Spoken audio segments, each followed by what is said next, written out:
Take a look at some of those current temperatures, because if you're just about to head out the door, we are looking at this thing called warm air advection, or the movement of warmer air into our area occurring here through the morning hours, and that will have a huge impact on our precipitation type here as we go, especially into the start of our morning here. As that system lifts up out of the southwest, we could be looking at a bit of a rain snow mix before we get more in line with a liquid rain scenario this afternoon. However, I think with how temperatures have stuck close to and below 30 degrees across most of the area, I think we'll be waiting on more of a liquid rainfall event until later on into the late morning, early afternoon hours.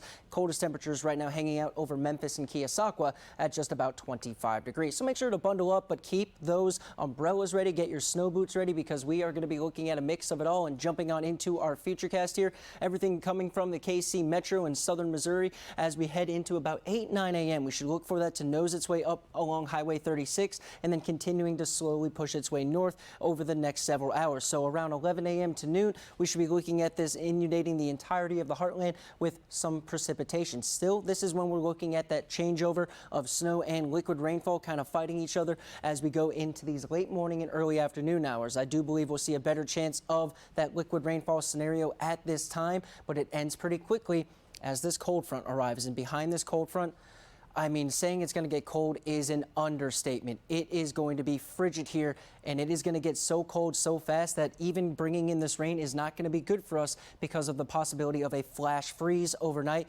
contributing to just hazardous roadway conditions early Thursday morning. So we're still looking at a dangerous scenario for roadway conditions, despite the fact that we could bring in more liquid rainfall than snow.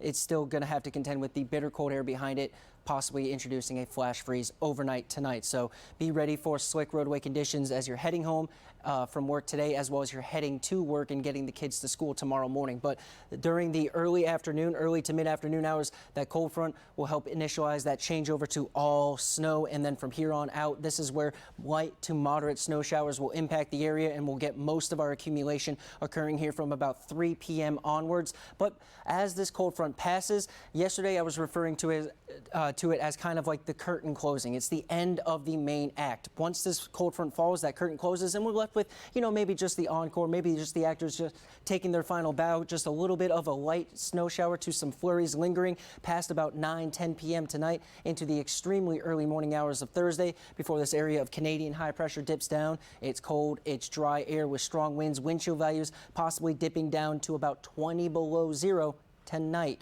and then for early tomorrow as well, and gets even colder Thursday night into Friday. As for snowfall amounts, looking at widespread values between about 1 to 3 inches. However, I think a line here from Macon northeasterly cutting out through Keokuk and south of there is where we could see anything over 3 inches of snowfall. But once again, temperatures are going to be a big importance for us today. Just a degree or two up and down can have big impacts on the amount of precipitation we're looking at, but be ready for just this bitterly cold forecast to move on in. And even if we warm up and get in that liquid rainfall, that flash freeze is still going to be a hazardous condition to deal with for early on Thursday. But now let's go ahead and send it back to Ella.